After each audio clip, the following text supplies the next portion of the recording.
Hello everyone, welcome to Black Mirror Horror. कैसे हैं आप सब? आई होप आप सब ठीक होंगे।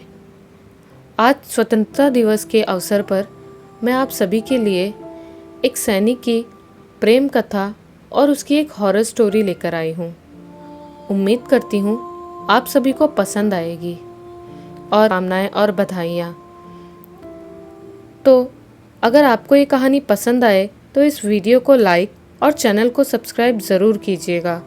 और हाँ दोस्तों, अगर आपके पास ऐसी कोई सच्ची घटना या कोई हॉरर स्टोरी हो तो आप हमें इंस्टाग्राम पे भेज सकते हैं। हम आपकी कहानियों को अपनी वीडियोस के ज़रिए लोगों तक पहुंचाएंगे। इंस्टाग्राम आईडी डिस्क्रिप्शन में है। तो चलिए अब शुरू करते हैं आज की कहानी। सैनिक हमारे देश की रक्षा करते हैं। वो भारत माता के सच्चे सपूत कहे जाते हैं। ऐसे ही हमारे एक सैनिक की प्रेम कथा और उनके साथ घटी एक खौफनाक घटना आप सभी के लिए लेकर आई हूँ।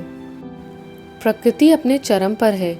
चारों तरफ हरियाली, एक ओर से उदय होता सूरज, गौरैया घूमती की मीठी आवाज़ें, हल्की हल्की ठंडी हवा। चार दोस्त अपने स्कूल जा रहे थे। नंदू मामा की स्याली, भय कमला, गोरू रंग तेरो रे, सब एक साथ गाते हुए अपने स्कूल की ओर बढ़ रहे थे। 10वीं कक्षा में पढ़ने वाला विनोद और उसके 3 दोस्त मंगतू, चैतू, आषाढ़ू सीढ़ीदार खेतों के बीच बनी पहाड़ी पगडंडी, कहीं से ऊंची कहीं से नीची पगडंडी और हरियाली से भरे खेतों के बीच से 2 लड़कियां उनके पीछे पीछे आ रही थी। एक कमली और एक सुनैना सब स्कूल की तरफ जा रहे थे। कमली और सुनैना भी गाना सुन रहे हैं और उनका हंसते हुए गुनगुना भी रहे थे और कमली उसे मना कर रही थी। कमली: सुनैना तुम क्यों हंस रही हो? सुनैना: तुमको नहीं पता कि मैं क्यों हंस रही हूँ? कमला: हाँ पता है, ये विनोद कभी नहीं सुधरेगा। सुनैना: जब उनको पता है कि तेरा नाम कमली है तभी वो गाना गा रहे हैं तेरे लिए। कमली गुस्से में: मैं तेरे साथ अब बात नहीं करूँगी, जा। सुनैना कमली का हाथ पकड़ते हुए: तू ही तो मेरी दोस्त है, घर और जंगल की, जो मेरे कामकाज में मदद करती है। सब स्कूल पहुंच जाते हैं। कमली और सुनैना दोनों बस्ते के साथ अपनी कक्षा में प्रवेश करती हैं।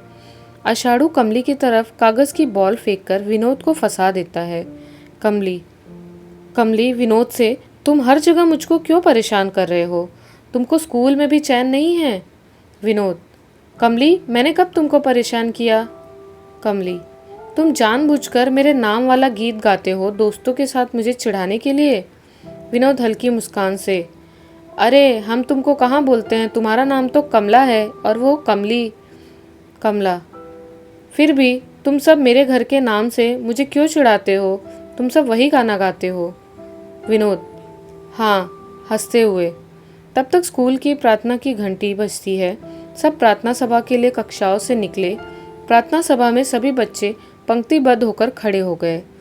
भारत माता की जय के साथ प्रार्थना सभा पूरी हुई। सब बच्चे अपनी कक्षाओं में समा गए। पहली बेला प्रारंभ हुई। मास्टर जी कक्षाओं में हाजिरी लेने लगे। पहाड़ी विद्यार्थियों के लिए सबसे कठिन है अंग्रेजी। 3री कक्षा अंग्रेजी की मैडम आई और पूछने लगी: सुनीता मैडम, सब बच्चे मेरी कक्षा में अंग्रेजी में बात करेंगे। विनोद: मैडम जी, हमको तो आती ही नहीं है अंग्रेजी, हम क्या करेंगे? सुनीता मैडम: तुमको नहीं आती, पर तुम अपने गांव की लड़की कमली से सीख सकते हो। तुम और तुम्हारी टोली सब एक जैसे हैं। पढ़ते कहाँ हो तुम सब? कमली: सही कहा मैडम, सब मुझको परेशान करते रहते हैं। विनोद आंखें दिखाते हुए चुप रहने का इशारा करता है। आषाढ़ू: आज ये कमली सबको पिटवाएगी। मैडम: अच्छी बात नहीं है, तुम सब जमकर पढ़ाई पर ध्यान दो। कुछ वैसे भी घर के काम से पढ़ने का टाइम नहीं मिलता है। पहाड़ी क्षेत्रों में लड़के लड़कियों को घर, जंगल, पशुओं और खेती के काम में भी हाथ बटाना पड़ता है, इसलिए पढ़ाई बस पास होने के लिए ही करते हैं। छुट्टी में सब स्कूल से घर की तरफ बढ़े। फिर दौड़ते हुए कुछ पहाड़ी गानों की धुन, तपता आसमान, सिर पर पड़ती धूप पर हवा की ठंडी लहरें यथावत थी।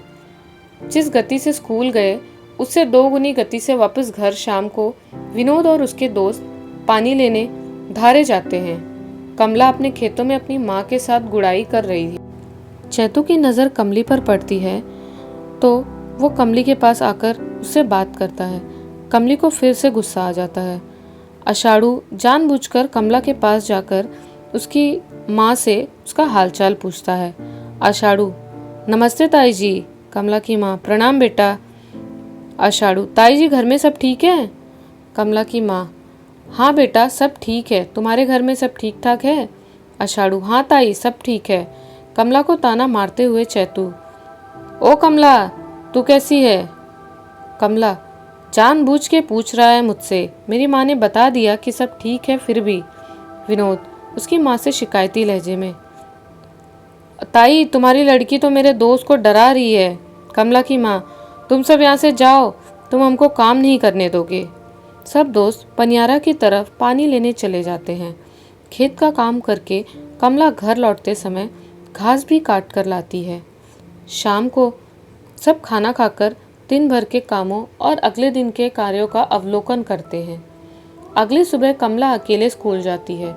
विनोद और उसके साथी रोज की तरह ही खेलते हुए स्कूल की तरफ दौड़ लगाते हैं। कमला बार बार उनको आवाज़ देती है पर वो वहाँ कोई सुनने वाला नहीं था। तभी विनोद का पैर फिसल जाता है और वो सभी रुक जाते हैं। आषाढ़ू, क्या हुआ विनोद? विनोद, पैर फिसल गया। कमला भी विनोद तक पहुंच जाती है और कहती है, ठीक हुआ, बहुत बन रहे थे ना हीरो। तब सब एक साथ स्कूल जाने लगे।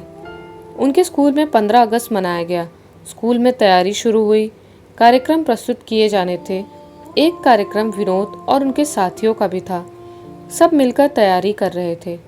2 दिन पहले विनोद की जोड़ीदार लड़की की तबीयत खराब हो जाती है तो मैडम कमला को जोड़ीदार बनने के लिए कहती हैं, पर कमला बहुत मना करती है कि मुझे नाचना नहीं आता, लेकिन मैडम उसकी एक नहीं सुनती।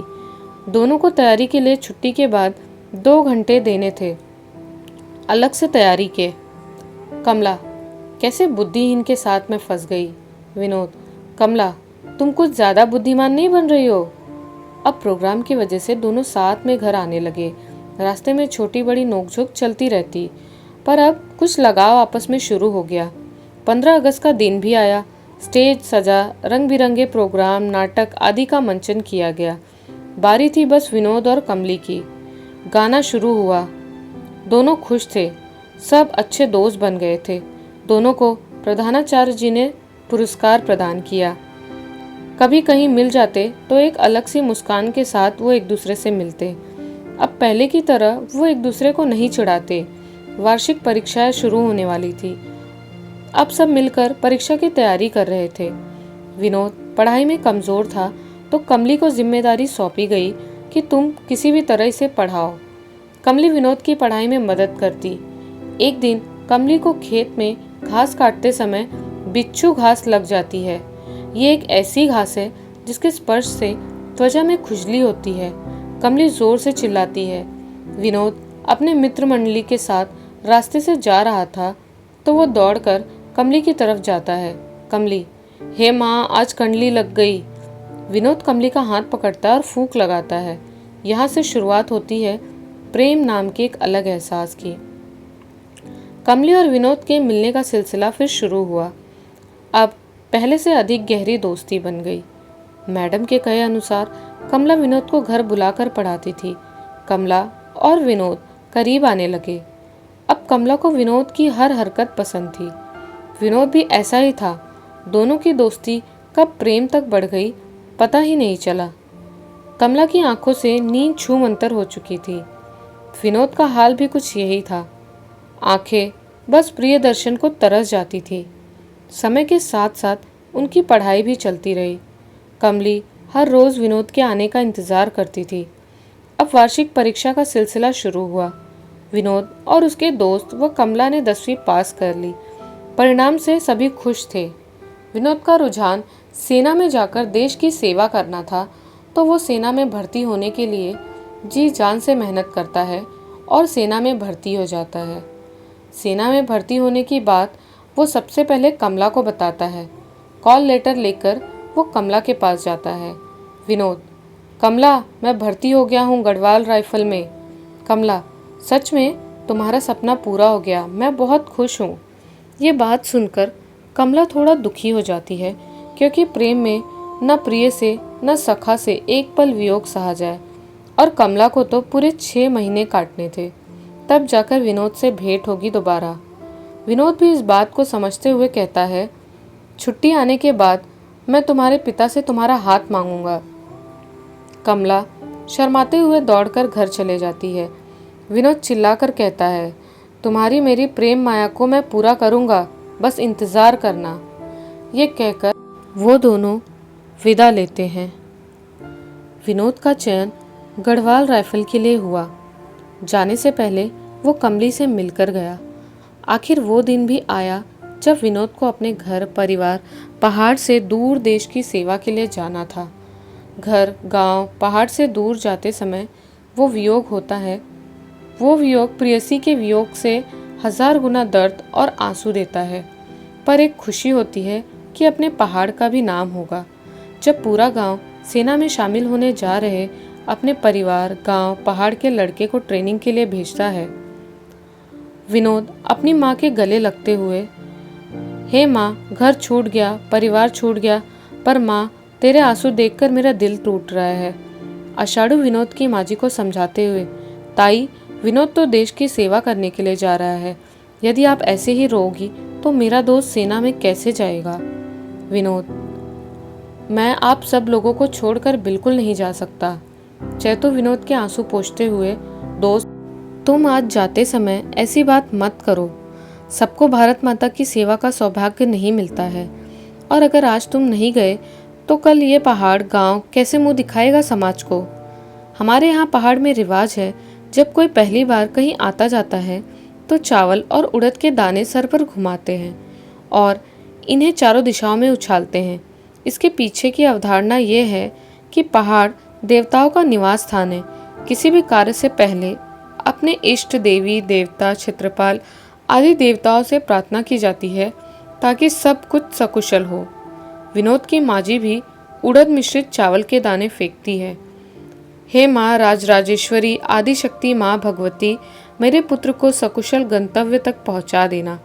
विनोद सबको बस पकड़ने से पहले अंतिम प्रणाम करता है। अच्छा ठीक है, मैं चलता हूँ। विनोद अपनी अटैची लेकर बस में बैठ जाता है। मिनी बस कम लोग विनोद आंसू को पोंछता हुआ खिड़की की सीट पर बैठकर पहाड़ की खूबसूरती को निहारता हुआ जा रहा था। बस के डेक पर एक बढ़िया गाना बज रहा था। विनोद आराम से ठंडी हवा को महसूस करता हुआ खिड़की से बाहर निहारता पर्वतीय रास्तों को आंखों में समेटने की ख्वाहिश लिए गंतव्य की ओर बढ़ने लगा। आगे था एक नीला समुद्र, नाम टिहरी झील। झील के किनारे 42 किलोमीटर लंबे फेर को निहारती 2 आंखें जो अपने परिवार पहाड़ से दूर जा रही थी। झील का नीला शांत पानी एक अलग सा एहसास दिला रहा था। उसे झील के पानी को देखकर कमली की याद आई। उसे याद ही नहीं रहा कि वो कब घर से निकलकर बस में चढ़ा। वो वियोगपूर्ण माहौल में कमला को भूल गया, यहाँ तक कि अंतिम बार भी न मिल सका अपनी प्रेयसी से। इधर कमली भी अपने परिवार के साथ घर का खेतों का काम करती, पर मन उसका भी बस अपने विनोद पर अटका था। पहाड़ की अबला नारी पर सब दुख भारी। अब काम करे बिना पहाड़ी लोगों का जीवन चलता कहाँ है? पहाड़ में तो पानी लाना, लकड़ी लाना, पशुओं का चारा, खेतों का काम, धान कूटना, जंगल से जड़ी बूटी लाना, काम ही काम। फिर भी नारी तो नारी, समय का इंतजार रहता है, कब बैठकर 4 बात हो, मन का दुख दूर हो। कमली का दुख अर्थात वियोग वह न तो सबके सामने प्रकट कर सकती थी और न एकांत में, पर हाँ, जंगल पर्वत पहाड़ से अपने प्रिय मिलन की आस लगाए अपने दैनिक काम कर रही थी। विनोद भी लेसिडोन पहुंच चुका था। सेना का क्षेत्र देखकर फिर विनोद खुश हुआ। फिर मिलता जुलता पहाड़, हवाएं और साथ में सेना का गौरव देखकर उसे लगा ही नहीं कि वो बाहर आया है। अपने जैसे युवाओं और सब में समान देश प्रेम की भावना, वो जोश जिसके लिए भारतीय सेना विश्व में जानी जाती है, धीरे धीरे उसे भीतर से मजबूत और स्वावलंबी बनाने लगी। विनोद दिन भर व्यस्त रहता तो याद नहीं आती, पर रात को अकेले में माँ जी, पिताजी और गांव की खूब याद आती। हाँ, कमली के लिए अब समय कम रहता, पर प्रेम में एक दिन मिले या एक मिनट, वियोग का दर्द समान रहता है। धीरे धीरे एक माह बीता। गांव में एक दिन विनोद का पहला खत आया माँ के नाम। पूरे गांव में डाकिया भैजी ने दौड़कर सबको बताया, हमारे सिपाही विनोद की पहली चिट्ठी आई है। विनोद की माँ को कहाँ पढ़ना आता था। गांव में कई लोग इकट्ठा हुए। एक तरह से मेला ही जम गया। गांव में लोग कम पढ़े लिखे जरूर होते थे, पर साहब खुशी, गम, दुख का भार मिलकर सब उठाते, जिससे दर्द भी बढ़ जाता है और खुशी भी। डाकिया उसकी माँ को पत्र सुनाता है। पत्र के बाहर गढ़वाल राइफल का डाक टिकट था। खत को खोलते ही माँ की आंखें भर आती हैं। पत्र को चूमने लगती हैं। आखिर माँ तो माँ होती है ना। डाकिया थोड़ा जोर आवाज में, ताकि सब लोग सुन सके, हम सब दोस्त ठीक हैं माँ, आप कैसी हो? मुझे आपकी याद आती है। पिताजी कैसे हैं? मेरा गांव, पहाड़, दोस्त, चाचा, ताऊ सब कैसे हैं? गांव में सब लोगों को एक बार फिर से विनोद के जाने की याद आ जाती है। सबके नेत्रों से आंसू टपकने लगते हैं। गांव का तो माहौल ही ऐसा है साहब, शहरों में ये सब प्रेम कहाँ मिलता है। आज फिर विनोद का दौर शुरू हुआ। गांव के एक बुढ़िया जी हुक्का गुड़गुड़ाते हुए कहने लगे, हमारा विनोद जो है वो कब इतना बड़ा हो गया पता ही नहीं चला। कल तक वो हमारे गांव की रौनक बना फिरता था और आज वही हमारे गांव पहाड़ का सम्मान है। फिर दौर शुरू हुआ। कभी चैतू, कभी बैशाखू। कमली भी वहीं थी। उसकी आंखें भी नम थी, पर वो अपने प्रेम को यहाँ तो प्रकट नहीं कर सकती थी, क्योंकि प्रेम भाव तब तक सबके सम्मुख प्रकट नहीं कर सकते जब तक प्रियतम से अनुमति न हो, क्योंकि इससे सामाजिक लांछन का भय उत्पन्न होता है। सच्चा प्रेम कभी नहीं चाहता कि उसकी प्रेयसी या प्रियतम पर कोई लांछन लगे। प्रेम भाव सबसे परे है। जिसने प्रेम पा लिया उसे और चाहिए ही क्या इस जग में। कमली किसी के सम्मुख भाव को प्रकट नहीं कर सकती थी, पर एकांत में हर प्रेयसी अपने प्रियतम के ख्वाबों में डूबी रहती है। कुछ सोचते समय भी एक अलग मुस्कान चेहरे पर स्वयं उभर आती है। कोई पुकारे प्रेमी को तो प्रेमिका ताकने लग जाती है कि कौन बुला रहा है। कमली भी खुश तो हुई कि कम से कम याद तो है अपने यहाँ की। इधर विनोद भी आज वियोग में है। आर्मी की विशेषता है पहले घाव को हरा करना, फिर मरहम लगाना। शाम को विनोद डूबा था। सोच में उसका नया दोस्त राम, वो उसका सहकर्मी था, उससे पूछता है। राम विनोद के कंधे पे हाथ रखकर, भाई साहब उदास क्यों हो? विनोद आंसुओं को छुपाकर, कुछ नहीं भाई। राम, नहीं भाई कुछ तो बात है, तुमको मेरी कसम, तुम बताओ। विनोद, भाई मुझे अपने घर, पहाड़, गांव की याद आ रही है। राम, ये तो सही बात है, सबको याद आ रही है अपने पहाड़ की। विनोद, हाँ चलो सब दोस्त मिलकर कल उस्ताद जी से छुट्टी मांगते हैं और लेसडाउन की पहाड़ियों पर घूमने चलते हैं। इससे हमारा मन भी परिवर्तित हो जाएगा और थोड़ा नयापन भी आ जाएगा। विनोद और उसके 3 साथी अपने उस्ताद जी से छुट्टी मांगते हैं, तो उस्ताद जी भी उन्हें 3 दिन का अवकाश दे देते हैं। विनोद, मधुसूदन, देव, राम चारों दोस्त आर्मी के मुख्य हेडक्वार्टर से बाहर निकले। अपने पिट्ठू बैग में अपने कैंपिंग का सारा सामान भर लिया। वैसे तो वो सब रात को कैंपिंग कर चुके थे, पर वो यहीं लेसडाउन कैंट एरिया में बने ट्रैकिंग ग्राउंड में था, जहां उन्हें कैंपिंग की लगभग सभी चीज़ें बताई गई। इस कारण वो काफ़ी उत्साहित थे। हंसते हुए पिछले दिनों बिताए पलों को याद करते चल रहे थे। तभी राम ने बताया कि उसका एक कोटद्वार का निवासी दोस्त गोपाल भी हमारे साथ चल रहा है। देव ने राम की पीठ पर हाथ मारते हुए कहा, 1 से भले 2, 2 से भले 4 और एक तुम्हारा दोस्त 5। चलो ठीक है, हमें भी कुछ नया सुनने को मिलेगा। राम, हाँ भाई जी, वैसे तो वो भी स्काउट गाइड के मुख्य कार्यालय कोटद्वार में लगा हुआ है, पर इसी बहाने हम कुछ देखने को तो मिलेगा। तभी लेसडाउन के बस अड्डे पर राम के बचपन का दोस्त गोपाल आता है। सब लोग गोपाल से मिलकर खुश हो जाते हैं और अब लेसडाउन की सबसे ऊंची चोटी टिप एंड टॉप हिल के बारे में बात करते हैं। विनोद ने कहा, चलो यार, आज बहुत दिन बाद फिर पहाड़ चढ़ने का मौका मिला है, चलते हैं। गोपाल सब दोस्तों से कहता है, लैंसडाउन अंग्रेजों के ज़माने का बसाया हुआ शहर है। ये पहाड़ काटकर बसाया गया शहर है। यहाँ एक 100 साल पुराना सेंट मैरी चर्च भी है। और विनोद, मैंने तो ऐसा भी सुना है कि यहाँ पर जंगलों में चुड़ैल वगैरह भी रहती हैं। राम: अरे विनोद, तू भी अभी बचपन में ही जी रहा है। तेरे और तेरी माँ जी की कहानी यहाँ पर शुरू मत कर यार।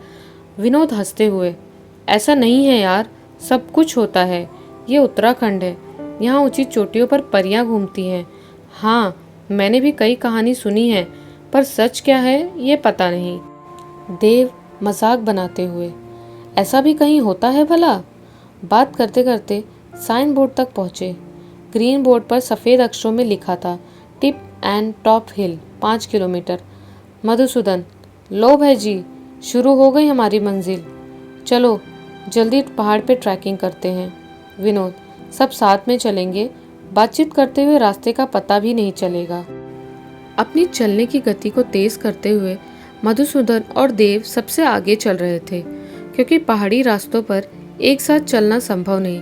देव और मधुसूदन शुरू से ही प्रकृति को बारीकी से समझना चाहते थे, तो उन्हें आज सही मौका मिला था। हरे भरे पहाड़, पहाड़ी झाड़ियाँ जैसे बास्या, दून, किन्नौर, हिसर आदि की शुरुआत हो गई थी। आज विनोद को अपने बचपन के दिन याद आ गए, जब वो अपने सहपाठी मित्रों के साथ स्कूल जाते हुए इन पहाड़ी फलों का आनंद लिया करता था। मन हुआ तो एक हिसर जो कि पीले कलर की रसदार फलियों का आनंद लेने लगा, तो सभी दोस्त भी उन झाड़ियों की रसदार फलियों का स्वाद लेने लगे। राम: वाह यार, ये तो बहुत स्वादिष्ट है, एकदम खट्टी मीठी। पांचों दोस्त पहाड़ के सकरे रास्ते से ऊपर की तरफ बढ़ने लगे। धीरे धीरे वातावरण एकदम ठंडा होने लगा, हल्की हवा भी चलने लगी। दोपहर के 2 बजे तक वे दोस्त टॉप एंड हिल पर पहुंच चुके थे। एक खूबसूरत बुग्याल, हरी हरी रेशमी घास युक्त समतल मैदान। पहाड़ पर ऐसे स्थान बहुत कम मिलते हैं। पहाड़ के ऊपर से आता एक छोटा झरना, जिसका पानी एकदम चांदी के समान चमकता। स्पर्श तो ऐसा मानो जैसा ग्लेशियर का बर्फ युक्त जल। विनोद: ये एक ठीक जगह है दोस्तों कैंपिंग के लिए। यहाँ पीने का पानी भी नज़दीक है, तो दिक्कत नहीं होगी। सभी दोस्तों ने वहाँ रुकने के लिए सहमति जताई। चलो अपने बैग से सामान निकालो। सभी दोस्तों ने मिलकर रात्रि विश्राम के लिए टेंट लगाया। सभी अपने अपने कार्यों में दक्ष थे, और सबसे बड़ी बात, जिसके लिए पूरा विश्व भारतीय सेना का लोहा मानती है, वो है सहयोग की भावना। मिलजुल कर सब अपना काम शीघ्र कर लिए। भोजन का प्रबंध था। अब धीरे धीरे रात होने लगी। तापमान में अचानक बहुत तीव्र गिरावट महसूस हुई, और हवा का वेग तो अधिक न था, पर शरीर को छूकर जाती तो लगता कि हड्डी जम जाएगी। कैंप के बाहर आग जल रही थी। राम और गोपाल रात्रि भोजन की व्यवस्था कर रहे थे, और 3 दोस्त बैठकर अपनी अपनी बातें कर रहे थे। राम और गोपाल भी आपस में बात करते हुए खाना बना रहे थे। राम: क्या यार गोपाल, तुम तो ऐसे ही डरा रहे थे रास्ते में हमको। गोपाल: यार मैंने भी बस सुना था बचपन में कि ऊंचे पहाड़ों में डायन, चुड़ैल, परियां, आछरी वगैरह विचरण करती है, बाकी मैंने भी कभी नहीं देखा। राम: ओहो, तुम भी सुनी सुनाई बातों से डर रहे हो? क्या तुम कैडेट लोग भी बस सब पर विश्वास करते हो? गोपाल हंसते हुए: हाँ ये तो है, विश्वास पर ही तो दुनिया कायम है। पांचों दोस्त मिलकर रात का भोजन करते हैं। भोजन में पहाड़ी साग और कोदे की रोटी। सब लोग उंगलियां चाटते रह गए। रात को थोड़ा आर्मी ब्रांड वाली विस्की का सेवन सब दोस्तों ने किया। शराब भी क्या चीज़ है, कोई गम भुलाने को पीता है, कोई दिन भर की थकान मिटाने को। सब एक साथ सो गए। रात को दूसरे प्रहर में विनोद को एक आवाज़ सुनाई देती है। वो आवाज़ एक लड़के की थी, जो बचाओ बचाओ चिल्ला रहा था। विनोद ने सोचा कि इतनी रात को इस वीराने में कौन चिल्ला रहा है? कहीं मेरा कोई दोस्त तो किसी मुसीबत में नहीं? झरने के पास बहती जलधार के दूसरी तरफ एक 15 वर्षीय युवक विनोद की तरफ पीठ किए बैठा था, और आवाज़ अब बंद हो गई थी। अचानक वो बच्चा उसकी नज़रों से ओझल हो गया। इस बार विनोद डर गया।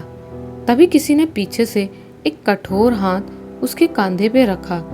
विनोद की तो सिट्टी पिट्टी गुम हो गई। इस हड्डी जमाने वाली सर्द रात में विनोद के मस्तक पर चिंता की लकीरें पड़ गई, जो किसी अनहोनी की आशंका के कारण खिंच गई थी। विनोद को लगा कोई उसे घूर रहा है।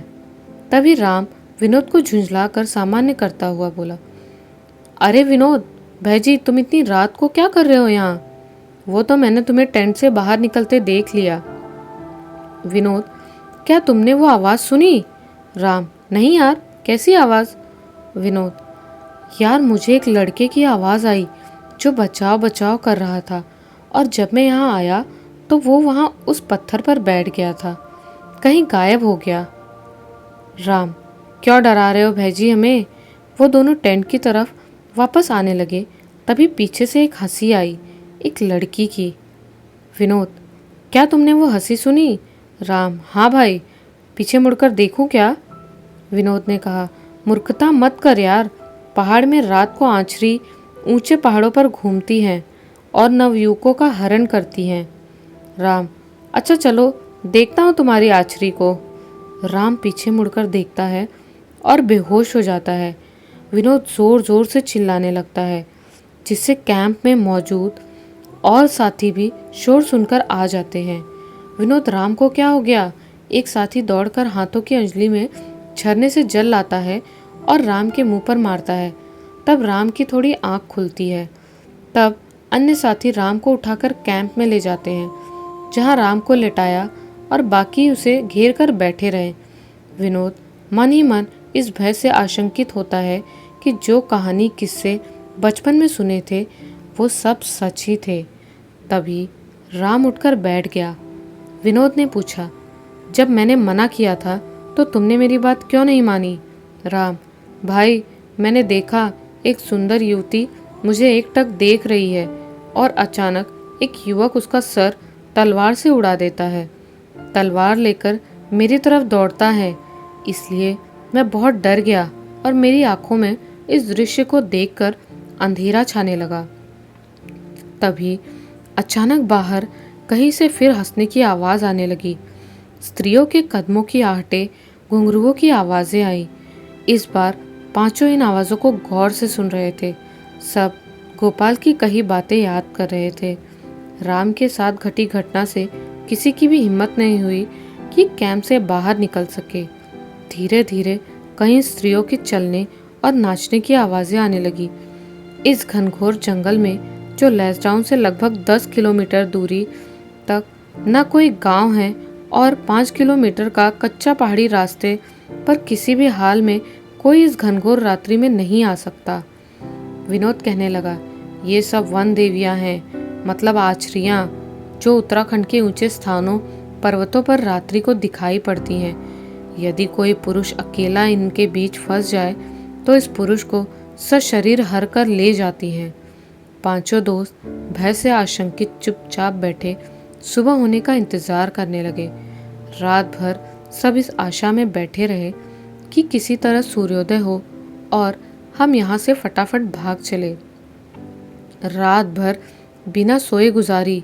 सुबह कल रात की भयावह घटनाओं से डरे हुए सब दोस्त फटाफट नीचे आ गए। रास्ते में उन्हें एक मंदिर मिला, तारकेश्वर महादेव मंदिर। भगवान शिव के दर्शन किए, तब जाकर रात के भय से बाहर निकल पाए। पुजारी जी ने संदेह की दृष्टि से देखा और पूछा, आप लोग कहाँ से आ रहे हो? लेसडाउन से आते आते तो दिन हो जाता है और यहाँ 6 किलोमीटर तक तो कोई बस्ती नहीं है, न मकान है, बस मैं और मेरा परिवार यहाँ रहता है। तो तुम सब सुबह सुबह कहाँ से आ रहे हो? विनोद ने रात की सारी घटनाक्रम बता दिया। पुजारी जी, बेटा, तुम सबकी किस्मत अच्छी थी जो तुम संख्या में अधिक थे, वरना सूर्यास्त के बाद अगर कोई जंगल में छूट जाए तो आचरिया उसे अपने साथ ले जाती हैं। ये सोचकर विनोद अब कभी इधर ना आने की बात कहकर पुजारी जी से प्रसाद लेकर फिर अपने आर्मी क्वार्टर आ जाता है। गोपाल भी कोटद्वार की गाड़ी में बैठकर वापस चले जाता है। मन ही मन ईश्वर का शुक्र करते हैं कि हमें आचरियों के प्रकोप से बचा लिया। इधर कमला को भी बुरे बुरे सपने आ रहे थे, जैसे विनोद उसकी आंखों से दूर हो रहा है। इस सपने से उसकी आंखों में आंसू आ जाते हैं।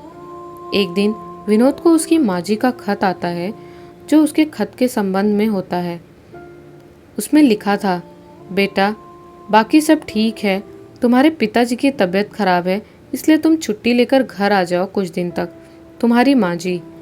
तब एक बार फिर विनोद अपने साहब से छुट्टी लेकर घर आ जाता है। आज वो बहुत खुश था। एक बार फिर उसी रास्ते को अपनी नज़रों से अपने गांव का रास्ता निहारता हुआ लेसडाउन से अपने गांव की तरफ चल पड़ता है।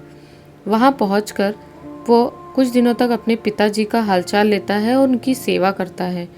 उसके पिताजी ठीक हो जाते हैं। उसके बाद वो कमला के घर जाकर उनके घर वालों से अपनी शादी की बात करता है और उसका हाथ मांगता है। खुशी खुशी उन दोनों की सगाई हो जाती है और वो अपने कैंप वापस आ जाता है। कैसी लगी आपको ये कहानी? हमें कमेंट्स में ज़रूर बताएं। और एक बार फिर आप सभी को स्वतंत्रता दिवस की ढेर सारी शुभकामनाएं। मिलते हैं अगली कहानी के साथ एक नए वीडियो में। तब तक के लिए जय हिंद।